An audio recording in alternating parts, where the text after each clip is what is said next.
Hello, welcome back to episode 3 in the Lego Shed. This time we've got the Scalextric going.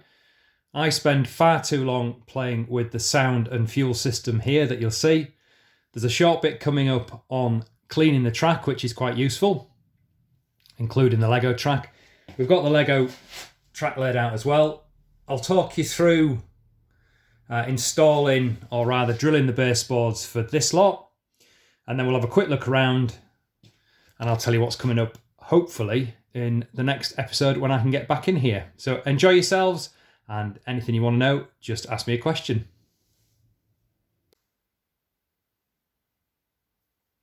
I thought we'd just talk a little bit about cleaning the track.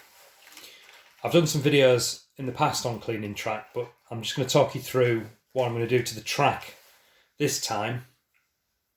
Pretty standard sort of stuff. I think the first thing for me, the most important thing, is this stuff. No, don't use WD-40. It's entirely up to you what you want to do. Problem with WD-40 is it leaves an oily residue. The oily residue attracts the dust. You've had it. So for me, WD, no. Gone. So these are 3 things that I would use when I clean my Scalextric track. The absolute most important one by a million miles: contact cleaner. Wipe your track down with it, gets rid of all the grease, gets rid of all the muck. Absolutely ideal. Demon Shine for cleaning up the blackness of the track. And if you've got any track that you've bought that's got the usual little white marks on it because people have used metal polish, I use some back to black bumper polish. These two kind of do the same thing. I don't know if anybody's ever used this on the car, but if you put Demon Shine on black bumpers, it does the same sort of thing. So just a couple of little pointers before we just put some of this stuff on the track, and you can see the kind of process that I'm going to go through. You could also do, ideally, with a set of pliers. These are just off a penknife, but again, they'll demonstrate what I'm talking about. Obviously, if you're going to be doing a great deal of track, you want a decent set of pliers to do it. So the important things that you want to look out for on your Scalextric track, first thing is check the centre of each of these pieces of track and make sure that where you've attached, if you do use the old kind of connectors that clip in here and here, or if you've bent your track at all, that you've not managed to put little kinks in the track, which you can possibly see there. So what you'll find is that your track itself gets squeezed in. You can see it quite good on that bit there, look, just here. So one of the first things that I would do is I would run through this and I would just make sure that these little pieces that have got bent in have been opened up again. Because otherwise what you'll find is the actual brushes on the car, the pickup guides, will get stuck in these holes. So just have a quick look down the length of your track and make sure that you've not got any little pieces of metal sticking out. If you have, whack a screwdriver in there and just bend it flush. You also just want to check the ends of the track, and again, I'm using classic Scalextric track, but people will be using all sorts of stuff, and make sure that these pieces here are not splayed outwards. And if they are, again, just bend them in a little bit using either a set of pliers, or in this case I've got my screwdriver out. Because again, you want to make sure you get decent contacts. And what does happen, certainly with the old track, is that these pieces here will splay out. So again, I just tend to just tuck those in a little bit and make sure. Obviously, if your track's warped, you can flatten it. If you do flatten it, you will find that you get those little kinks again in the middle. Just open them back out again. There's another one there, look, that you can't really see too well on the camera, but just stick a screwdriver in there and make sure it's nice and clean down the run. So that's the basic maintenance of the track. When it comes to actually cleaning it, again, there's no real need to put the back to black on here. I've not done anything with this piece of track. It's been sat in the shed for a few months, but we'll have a go with some Demon Shine and hopefully you'll sort of see the effect that we're after. So a bit of Demon Shine, give that a wipe down. That certainly sort of brings back that nice black colour, and it works a treat on bumpers. I'm not selling Demon Shine, but you get the idea. Now for the rails, if the rails were particularly corroded, this is a cheap one, but if you can get hold of decent Scotch Brights, Scotch pads, electrical contact, absolutely brilliant. whack down the bit of track. So we'll have a go with this. I've got a piece of plastic down here because I don't especially want the electrical contact destroying my lovely paintwork. I'm just going to spray this off camera for a minute. So a bit of electrical contact cleaner on here, and again I'm just going to run that actually down the length of the track, and you can see immediately that actually the combination of the electrical contact cleaner and the Scotch-Brite is bringing that up a treat. The beauty, of course, with electrical contact cleaner and Scotch-Brite is that actually it won't leave those ghastly white traces that you get down typically classic Scalextric. So I've done that. Let's just give it a quick wipe with some cloth. We'll see if we get anything off there. Yeah, we're getting a bit off, look.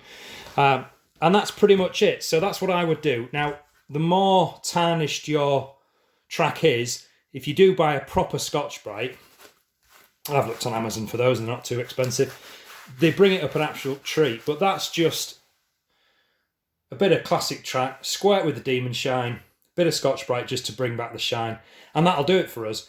What I typically then do is I'd have a cloth lying around before we race it, or if we've left the shed for a few days, come in here, bit of electric contact cleaner on here, on my cloth, wipe it down and away we go. I'm sure everybody knows this, but just be slightly cautious with contact cleaner because it will strip various stuff off. It's absolutely brilliant for getting rid of sticky gunk that you get when you take labels off. If you've got any track that's particularly messy in terms of those white marks, try the Back to Black, try some Demon Shine as well, or similar sort of stuff. You don't want any kind of car polish that leaves a white film because that'll just ruin the blackness of the track. But that's what we get with these three products. That's what I'm going to do to all the rest of the track now. So I'm going to go away, clean all the rest of the track. Next time you see it, the track will be lovely and clean, and we'll get on with connecting the sound, the fuel, and the think tank to that layout. That's coming up next.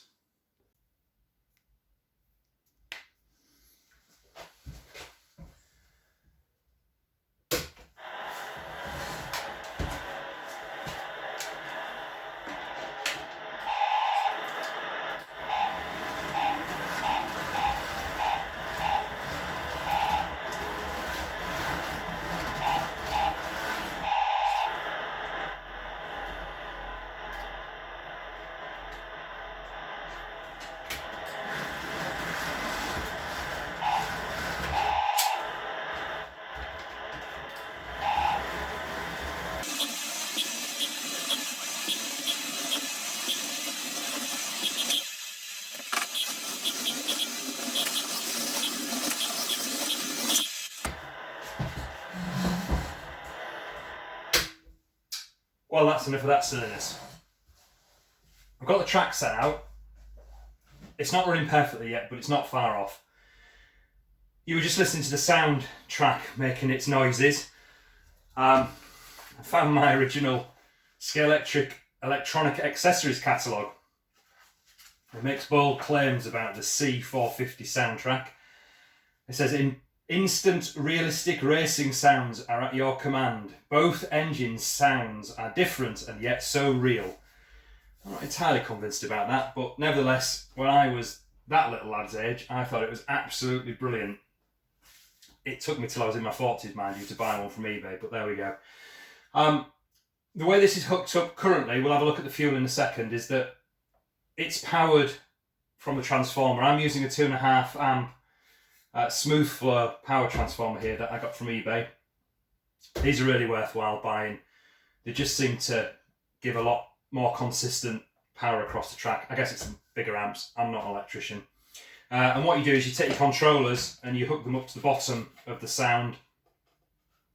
And then from here, the sound device, same as the fuel, has got some jumper cables. So you then connect your controllers to the sound unit and put your sound jumper cables into the track in the normal way. One of the problems we're going to have later on with this layout is this amount of wires, and I'm hoping to kind of try and route some of them through the bottom of the board, but we'll get onto that later on. So yeah, it's kind of working reasonably well at the moment is the sound. We'll start it up again, we'll press the little fanfare button, we'll try and have a go. I might need to push the cars, but we'll see what happens. So our engines are ready, revving.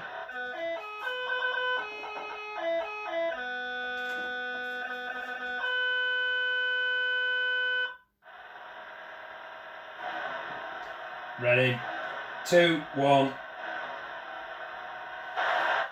go. Whoa. Oh, crashed already. It's not a good start. I guess this guy's going to hit him. Oh no, he's okay.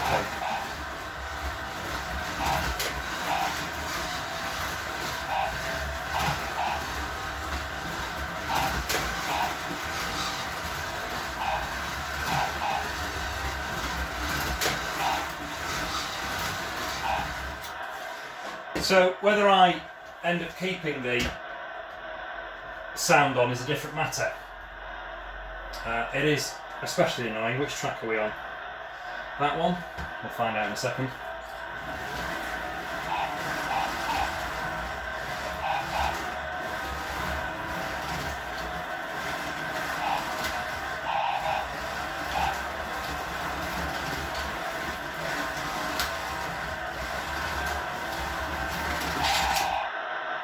Crashed again. What I'm thinking about doing potentially is actually wiring these 3 units into a switch and then having the controllers connected, potentially a second set of controllers connected over here, or even splitting the wires and having just breaking in, so I can either decide to have this lot switched on making this annoying noise or not. I mean, it's relatively easy just to take controllers out, but for now we'll assume we're going to have the soundtrack in. So let me just disconnect it from the power and from the track, and you can see basically how it's all wired in. It's pretty straightforward, but it's worth a little look. And then we'll turn our attention to fuel.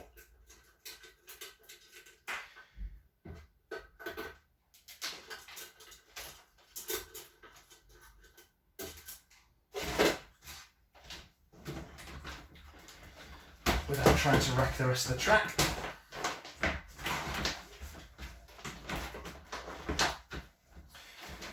So yeah, so basically all we have then on this one is we have the 2 controllers plugging into here with the standard little under track clips, and then the actual unit itself just has 2 jumper wires back to the track. And what I've done here is, if you're using the sound and the fuel together, you actually need to link them. I'll show you on the fuel in a second what I've done. You can actually buy the booster cables for Scalextric, the old booster cables, and they would go from this port to the fuel one. But I didn't have any, so I just made up some little jumper wires. So that's the sound. Right, let's just see if the fuel works then. So I'll take the screws out the bottom, and you can see what I've done with those jumper wires for anybody that may have ended up buying one of these, or 2 of them rather, and wondering how do I link them together. And we need to be in here as well, because one of the main weaknesses of the fuel tank on these old Scalextric systems is they run down far too quickly. When I did a video a while ago about these, somebody mentioned whether there's any potentiometers inside that we could adjust. And I think there are. So what I'm going to do is I'm going to have a go at adjusting some of these, and we'll see what the results we get. And then if anybody else ends up buying one, you can have a go as well, should you want to. So just for reference for anybody that's buying one of these, this is the little port that's marked A. So track 1, track 2 and A. And all I've done is I've just taken a jumper wire from these 2 terminals. I'm hoping you can see that here. And I've done the same on the sound. So all we're basically doing is we're just linking that A socket on the back together. Obviously you want plus and minus, but that's all I've done. I've just created 2 little jump wires, put some tags on the end, and just linked these 2 ports. These potentiometers that I was talking about, there's actually 4 of them. You can fill the fuel gauges, and the fuel gauges also go down. I'm kind of hoping that it's not as complex as having to set 2 of them to go down at the same rate. Strangely, they're all in completely different positions, which would be wonderful. We'll spray a bit of contact cleaner on them potentially. if we need to. Let's plug it in, let's see what happens, and then we can always have a go at changing it and wiring it up. So let's get this one connected, this mass and spaghetti of wires.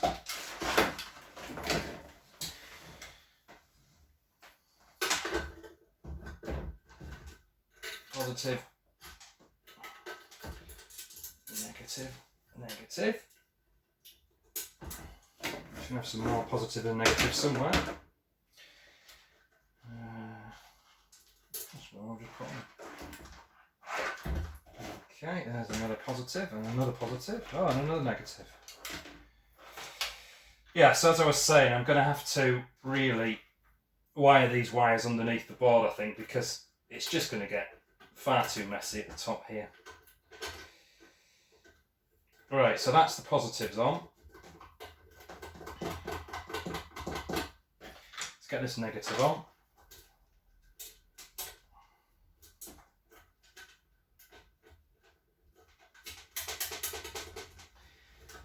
Brilliant. All right, so again, we won't worry too much about linking the two boxes together for the time being. Let's just try and get all this silliness working. Oh, wires. Wires, wires everywhere. Right, so we want a controller into one of these. Like so. It would help if these weren't disconnected, obviously. Unscrewed rather. Wire into the other one. So that's the two controllers to the bottom of this. We'll flip it over the time being, see what's going on. And then we just plug this into the track in the normal way. Trying not to destroy the layout and everything else. Remember when I was a little boy looking at this in the catalogue, and one of the things that they didn't seem to have all over the place in those days was wires. I'm not entirely convinced that that one's in, but we'll have a go. Right, so let's switch it on. Jolly good. And that's doing nothing, but the fuel is full. I'll bring you in a second, you can have a little look. Let's race and let's see what happens.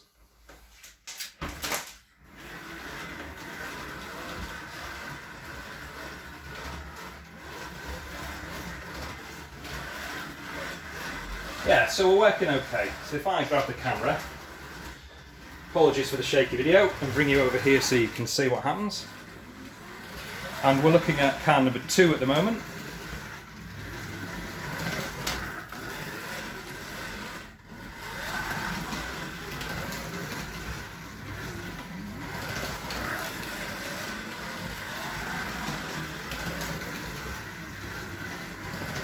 And you can see it's starting to go down.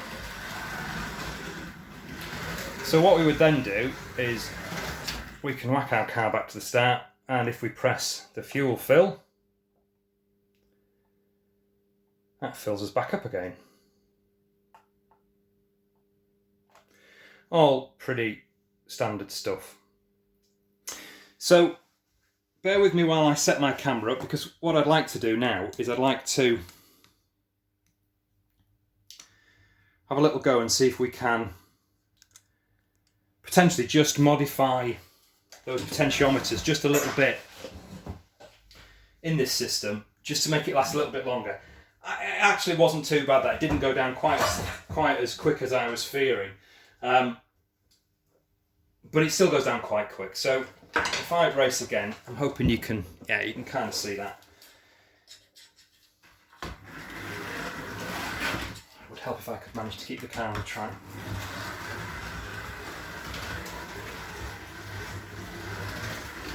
Yeah, it's beginning to go on quite quickly that now, isn't it?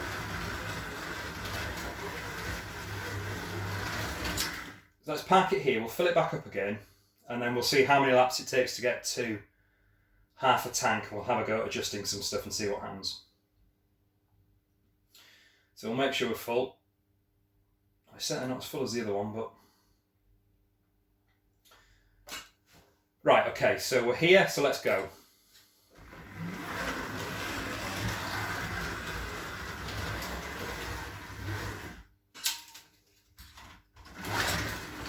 That's one lap.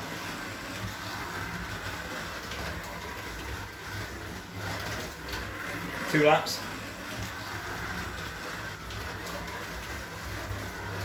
3 laps.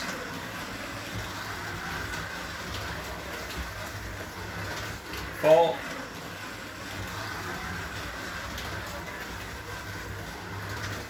5.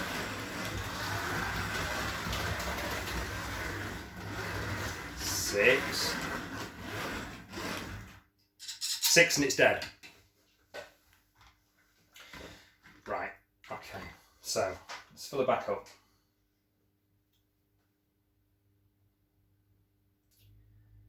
And then let's have a little look at moving some of these pots and see what they do.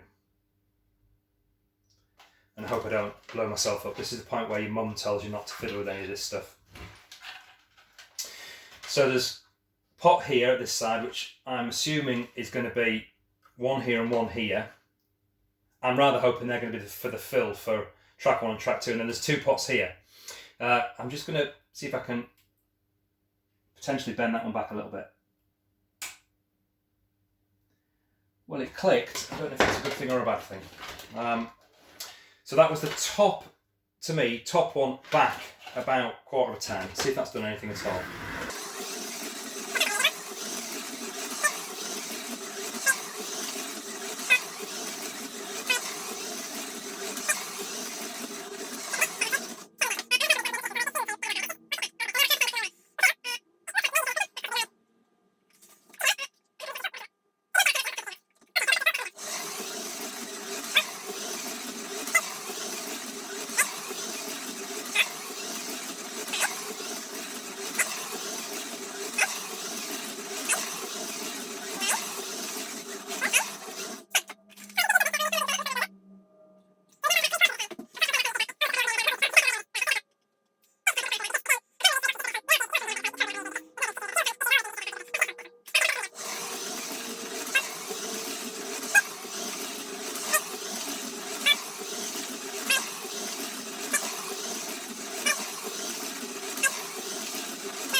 Okay, we'll pause, I think, on that top pot. That was for anybody. I'll bring the camera in a second so you can see. Bear with me.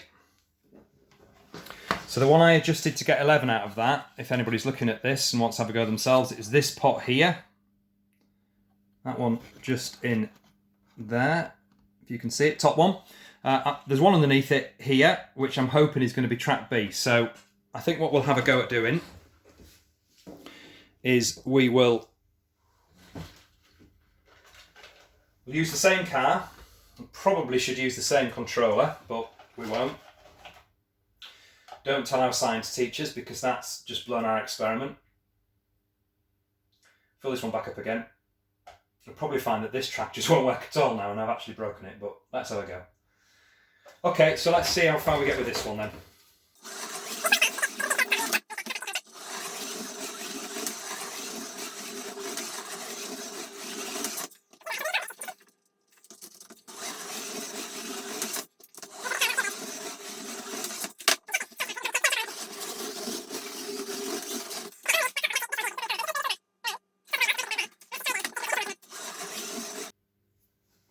Right, well, after many hours that you've just seen fast forwarded, me messing around, decided I'm going to prop the car up. This is the one we're looking at. I'm going to stick this in here and get it to spin automatically, and then we'll have a go at adjusting it and see if it makes any difference.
So after messing with this for probably an hour, the conclusion that I've reached, unless anybody knows any difference, is that the pots don't do anything at all.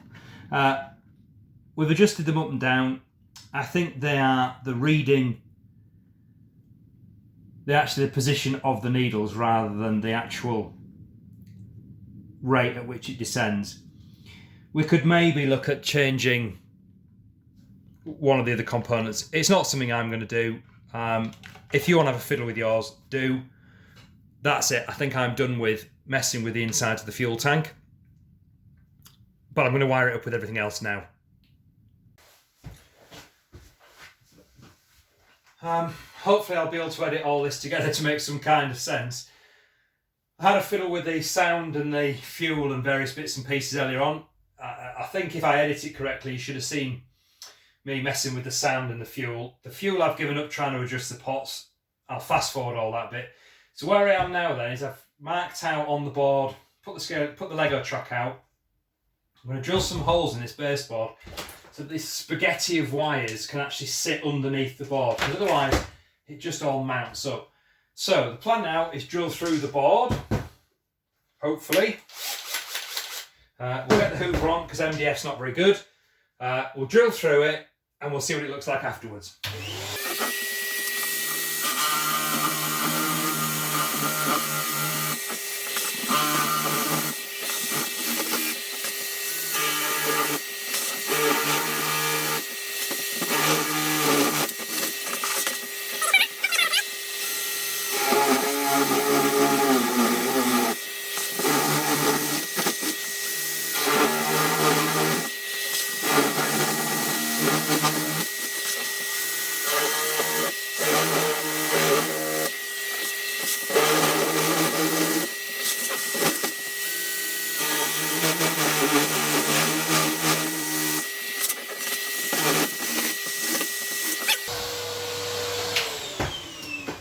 With any luck, fingers crossed, this should work.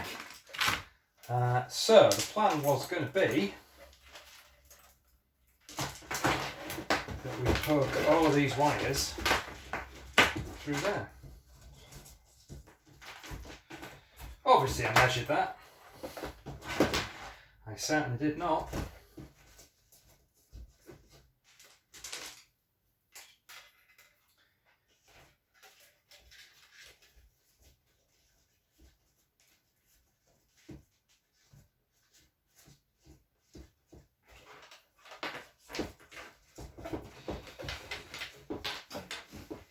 Hopefully they should link up.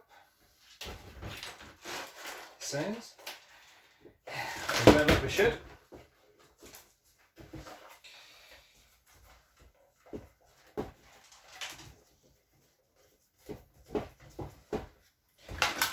do the same for this one. And then these two here, obviously, for the contacts coming up into the track.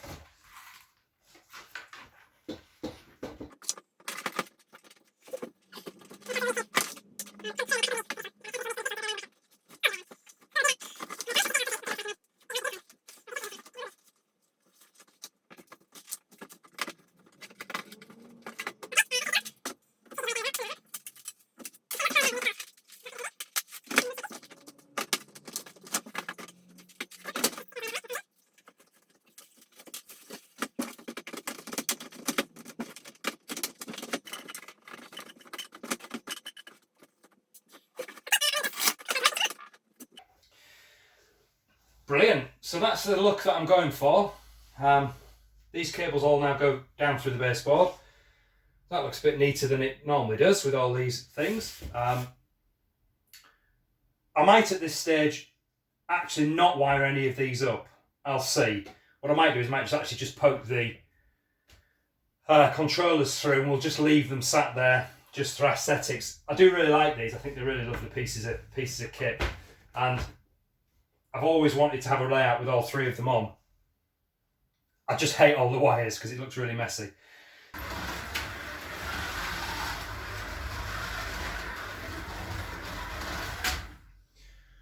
Right, thanks for watching. Hope that was useful. I hope it inspires you to get in your sheds and put some old junk out. I'm going to carry on playing and sniffing my old Scalextric controllers. Look out for episode 4. We'll get on with putting some more stuff on the layout in terms of Lego, get the trains going, and hopefully that'll be with us soon as I can get in here. Thanks for watching.